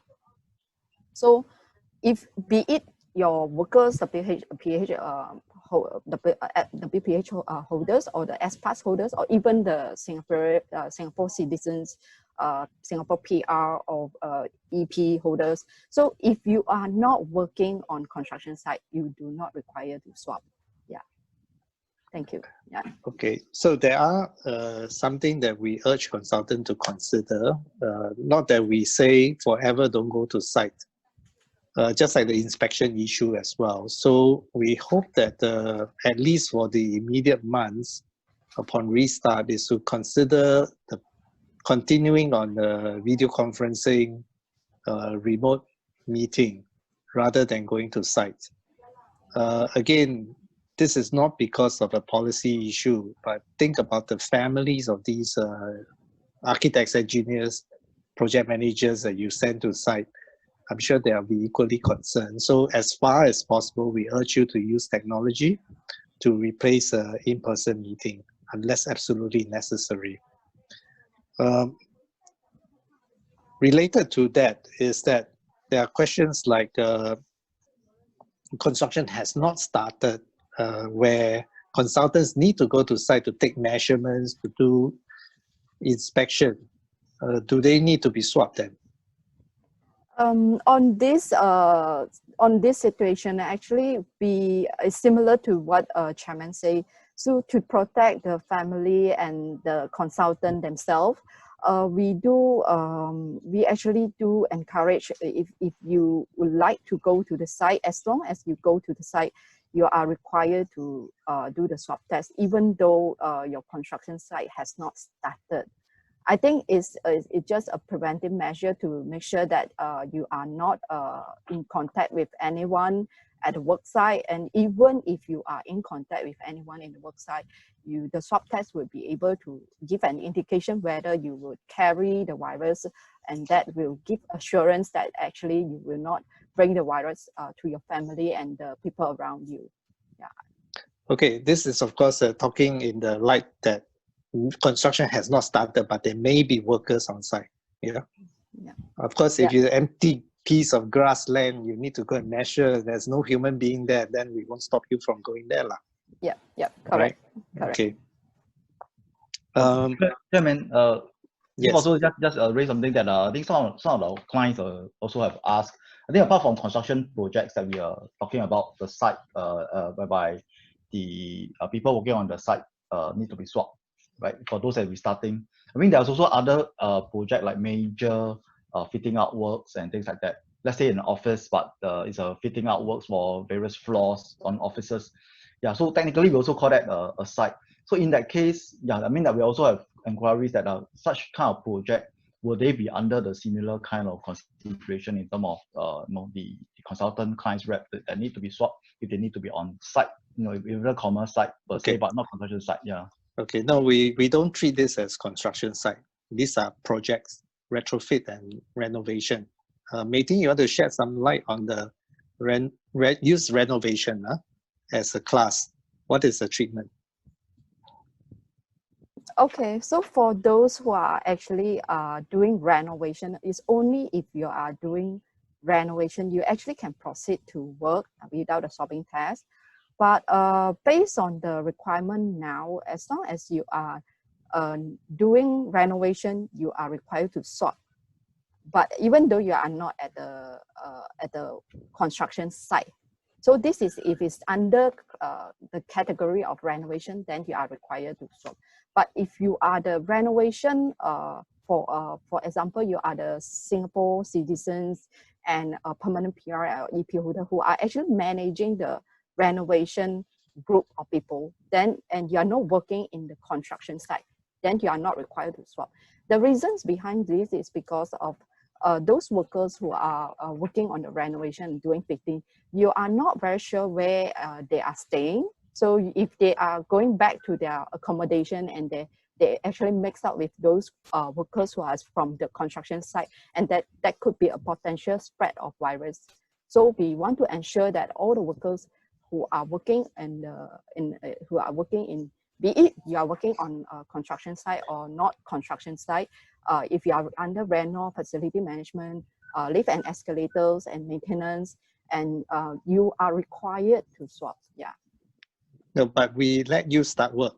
Yes, correct. All right, but arrangement will be made by BCA for them to go for swab tests.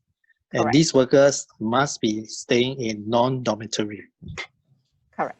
Not the PBD, not the FCD. Right? PBD and FCD will be handled by the ITF, Interagency Task Force. Correct. All right.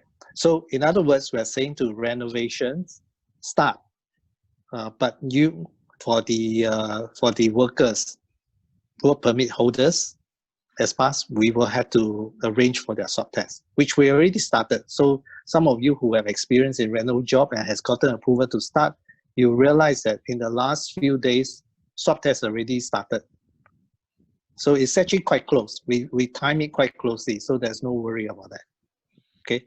Chairman, just to clarify, when you say the rental work able to start, you're referring to able to resume, right? Not referring to new rental work that is no, in the no. Yeah. These are the disruptor works. Okay. So Kit Chuan, maybe not sure whether he mentioned earlier, there are other categories of rental work for particularly non-resi and also brand new resi work. We are not wanting to rush everybody into that precisely because of this issue that we need to face the swabbing. So we can't have a jam-up situation. But we're looking at it very, very closely by days. So if this batch is cleared, I would use Kit Chuan's word very soon. Very soon we should be able to allow the other categories to start. Okay. Thanks, Chairman. Now, yeah, I noticed that there are quite a number of people with their hands raised, so I want to give them a chance to also ask questions. Can the MC help me? I can't promise I'll be able to get all of you, but we'll go as fast as we can. So keep your questions short and sharp. Right, Okay, MC? we'll start with the first person, Zach Palm. Do you mind if you unmute yourself from your end? Hi, Zach Palm. Do you mind if you unmute yourself from your end?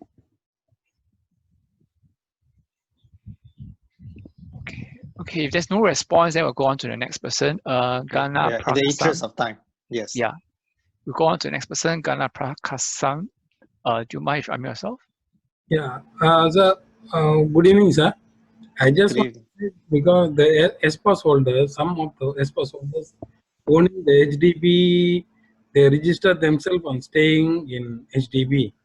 The company is providing the accommodation, but they are sharing with the other colleagues who are related to like IT field and different. I myself, I stay with one of my friend. Is working in IT. So can I stay in the same HDB, or I want to ask for the company to provide accommodation for me to stay with the workers? Yeah, okay. If you are currently staying at the HDB and there are no other occupants who are working on any construction sites, there's no need for you to actually shift. You can continue to stay there. Okay, sir. Okay, thank you. Next, Yong En Lim. Hi, Yong En Lim. Hi. Good evening all. I would like to ask this question. So I'm calling from Ong and Ong. So consultants that have already obtained the MTR exemption during the circuit breaker, are they allowed to visit the worksite for essential services from now to 15th of June? We have already obtained the MTR exemption, yeah. But do we need to apply for the BCA essential services? Okay, can you hear me? You are doing an inspection and not carrying out essential services, right? Correct, yes. Inspection. So if you are doing an inspection, you can do so, but not supervising the carrying out of the essential services, because essential services like repair, touch up, all this need approval from BCA, and currently we have not opened to this type of work to commence work yet. Okay. Okay, thank you. Next, Elaine Song. Hi, Elaine Song. Hello. Hi. Hello. You have a question regarding the existing building annual fire cert renewal. So are we allowed to proceed with that? And do the contractors need to apply for permit to start? To do this? Okay. Are there any works involved in this renewal exercise? Fire cert renewal is something like an RI test, M&E RI. So you actually test all the M&E system within the building. So there are actually. Sorry. Okay. Are you using any construction worker to do the testing? There will be all the various contractors involved, like the fire contractor will be there, the electrical contractor will be there as well. Like the sprinkler guy will be there, the fire alarm guy will be there. So they potentially, we wouldn't know who they send down to the building for the testing. Okay, but because they need to activate, they will need to activate the system in order for us to test the system. That's an interesting question that we have not even foreseen in our scenarios. Why don't we take it back? I will take it back and check, yes. Okay, we'll come back to you. Yeah, sorry, Vivian here, can I add on? Oh, yes. Yeah, okay, regarding your question just now, Elaine, it's the same as TOP inspection. So what we have been saying is that because it's still considered as a construction work site, where there are still workers, because just now you also mentioned that there will be some workers required. So we will still need to submit the application, the project application for restart. So let me just clarify on this. Unlike a building that has not obtained TOP, these are existing buildings. So they have been in operation for perhaps 10, 20 years. Every year, they have to undergo this annual fire cert renewal. So whereby it's not existing construction. No, it's not. Right? It's not. It's any typical, any buildings that you see in CBD, every building has to undergo annual fire cert renewal. Yeah. Understand. Why don't we come back to you? Okay, So they have clarity. All right. Yeah, Thank you. Thank you. Very good question. All right. Next, Okay, Anu next Jalil. person. Yeah. Anu? Hi, Anu. Do you mind if you unmute yourself from end?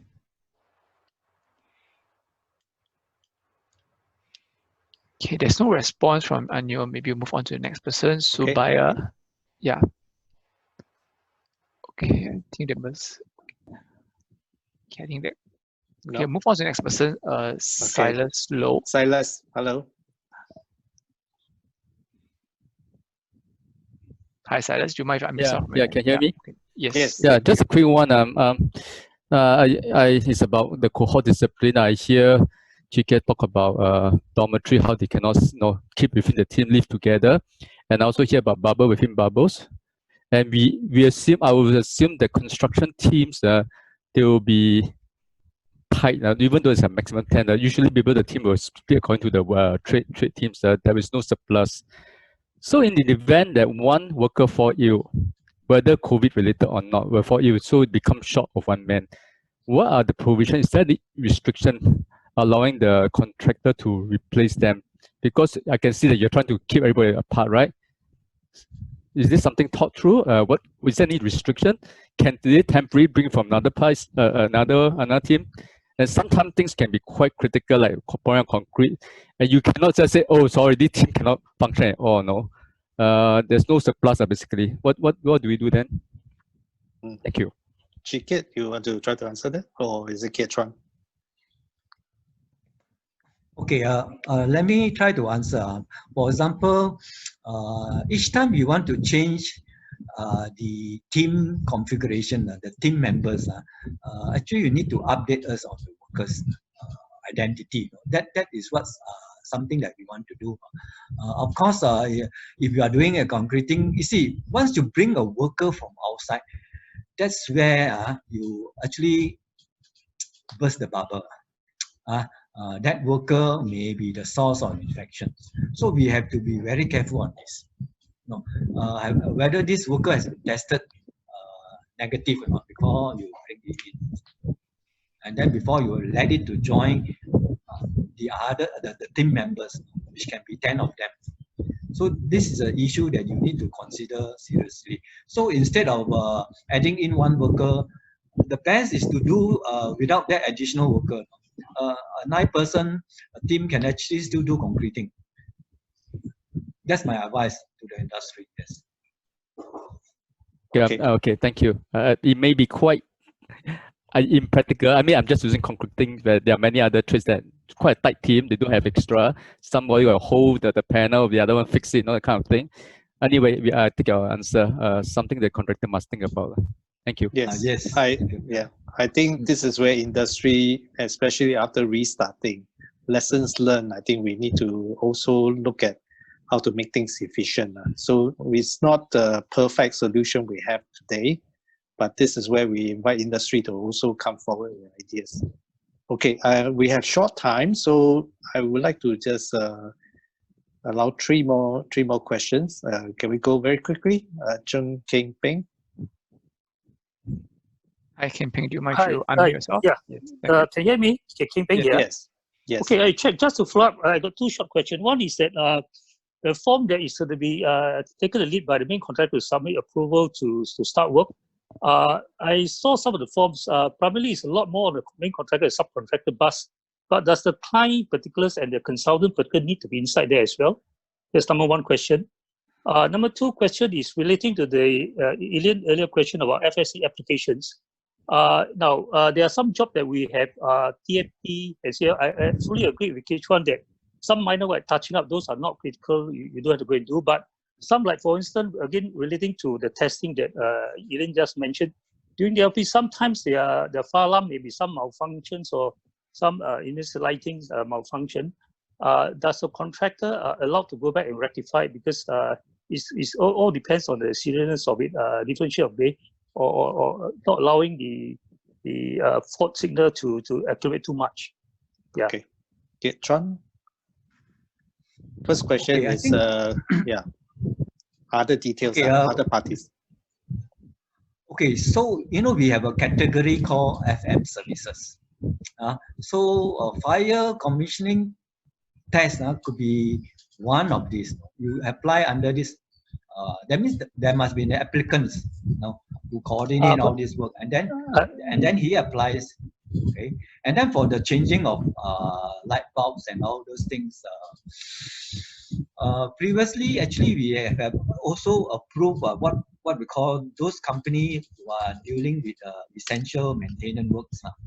For example, HDB maintaining their car park, we have actually approved them. Actually, in this case, I have answered your question. well, almost. The thing is that because these are the contractors, they are not really FM people. It's just that during DLP, the contractor had to rectify the defect, even like fire alarm, unless it's faulty. Normally, they will isolate until repair comes, the fire contractor can repair. But they are not strictly FM contractors. They are just contractors doing the maintenance or what they call a rectification during the DLP period. Yeah. Okay. So they are not exactly FM. Yeah. Okay. So that question, can we get back to you, because this is also a hot question that we internally are discussing on this, because we do receive similar questions from the industry, and we are addressing this right now. So very soon we'll be able to rush out, amend our FAQ to cover your question, and also on fire testing. Yes. Okay. Okay. Thank you. Next question. Sorry, Lee Siang, I got what? The other question?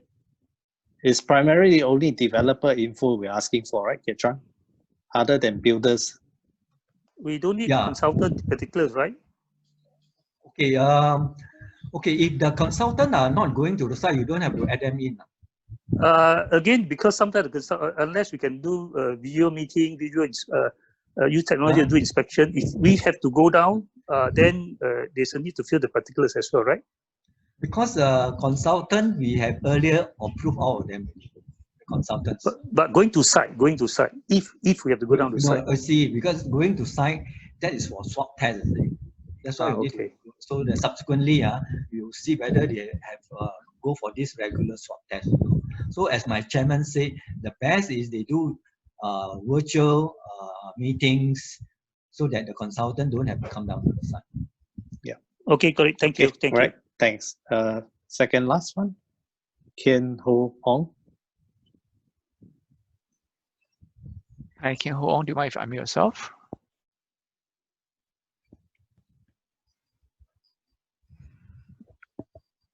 Okay. In the interest of time, maybe move on to the next person. Right. Chiam.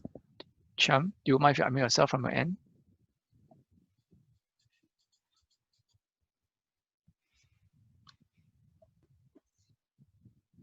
Hi, Chiam. There's still no response. Move on to the next one. Jin King Boon, Eugene. Eugene Jin, yeah.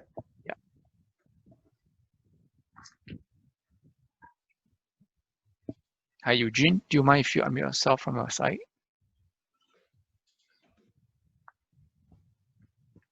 Okay, there's still no response. We move on to next one. Vinesh. Hi, Vinesh. Do you mind if you unmute yourself?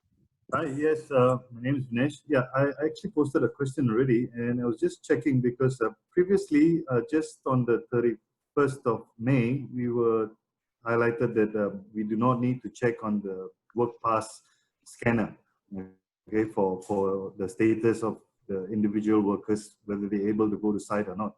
But what I understand lately is then after that, subsequently, we were supposed to submit the names to Go Business online, and they can continue working till the 14th of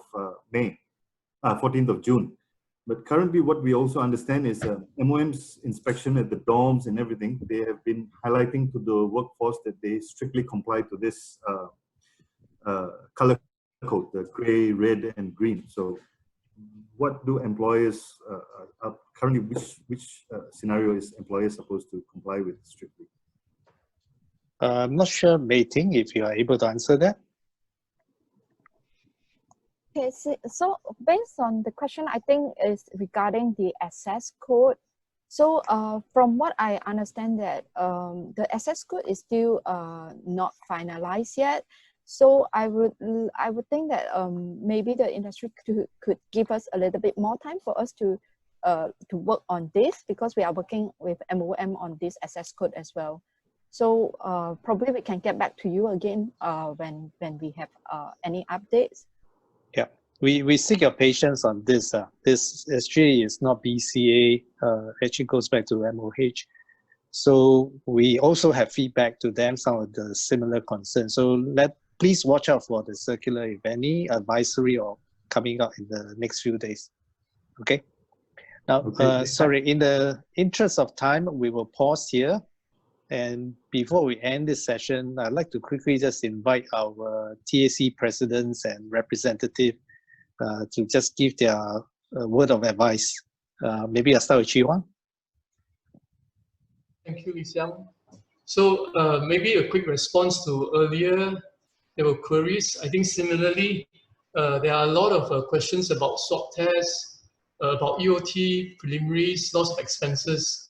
So from SIA front, I think we will also be following suit to coordinate with BCA to issue circular to answer questions about swab tests for many of our consultants. As of questions for EOT related queries, we are holding a June webinar on the 19th and 26th of this month. So watch out for it, and hopefully we can provide a lot more clarity to many of the architects and engineers or consultant friends in the industry. And really, I know this is a tough time, and in fact, we are still in the thick of the pandemic. But I think our country has seen, a nation has seen a lot of setbacks and huge challenges. Like I say, if you want to go fast, go alone. If you want to go for the long run, you have to go together. And this is definitely a long run. So we have to really work together to forge ahead. And then I'm quite sure we can emerge stronger. Thank you. Thank you, Chi Huang. Eugene? Thanks for attending the webinar. I understand that the question may not all answer. I guess BCA sure will bring back and answer them to individual. And I hope you enjoy your webinar. Thanks. Thank you, Eugene. Dong Tseng? Yeah, I think it's very good to hear everyone so eager to start work. And my advice is we just stay safe, take precaution, and if you need to go down to the site where the wall is, I think just be helpful to each other. If you see anything not done carefully, for example, if let's say the guard who is taking a temperature at the gate not properly attired, I think you should raise a flag so that can protect other people as well as yourself. And if you see anything's not right, flag it, and then just be courageous and continue to stay positive. Thank you very much. Thank you. Sirbun? Hi, Lee Xiang, thanks. I think it's really happened to see so many questions, and I think it's like to really play an active part as SISV to work alongside with the industry partners and also our members. If there's any feedback or anything that we can help and work alongside BCA, we would certainly like to come forward to do that, as well as support our members and our industry friends. And importantly, I think let's work together. I think it's important to, it's going to be it's not going to be a short journey, it's a long journey. So let's work together, and then and hopefully that the industry will actually restart progressively and we'll get back into a new norm. Yeah. So for now, stay safe and take care, everyone. Yep. Okay, thank you. I promise all of you that I'll mention something about the phasing. As Ketran correctly said, the very first batch of projects are projects of great criticality and essential to the nation. And some projects have safety concerns if they stop. So that's why we have to look at these as priority projects. And we have to also use this project to learn some of these COVID-19 measures. And through our learning experience, it's not easy at all, especially if you want to do business as usual. So I urge you strongly to not go back to business as usual and study the COVID-19 safe measures very carefully with a magnifying glass and with a bit less ambition to go full blast restart. This is the advice we have for you. so that when you come in for the application, it's a lot easier to manage something that's smaller rather than something that is like the old ways of doing things. So this is one thing.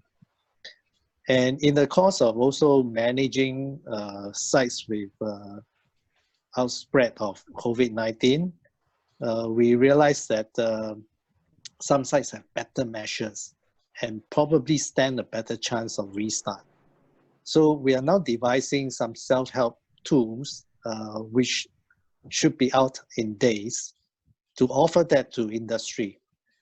And also understand your great anxiety about the forms, how do you get about it. So we will make some of these information available to you shortly so that you all can take a hard look at it.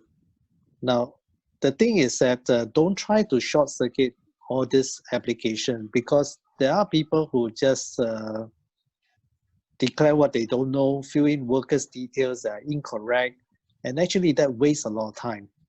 So do get the information ready so that you can compound them meaningfully, and then we will actually start to process, start to look at the projects that really stand a good chance. So the self-help tool that we develop, we hope the industry will use it to do a thorough check. Don't do a cursory check, because by the time if you just comply for the sake of complying, then you're just going to hit a roadblock sooner or later. So I urge you to work together with us, and we are not here to approve or reject, we're here to facilitate. So that's a message I hope you take away and work with us so that all of us can restart quickly. So you will hear more from us in a few days' time. So this is the message I want to leave with you. We don't have a complicated facing. So this is the message we want to tell you. Now, as some of you ask why the smaller projects all get to start first, for the precise reason that they are much more manageable. The risks are much more less than the big sites. And again, the sooner we can get these going, we also learn from them. What are some of the teething problems? So I hope you understand. Now, finally, just want to let you know that we have this webinar at the beginning of the month. And then in between next 2 weeks, we have a very close working session with all the TACs, including CIJC, and also key meetings chaired by Second Minister Desmond Lee. So that's the seriousness of our working level. And we will also provide a regular monthly update on the very third week of each month, at least for the next 3 months, to again share with you lessons learned, share with you what are the projects that are really we want to speed up to clear. So more and more information will come up on a regular basis.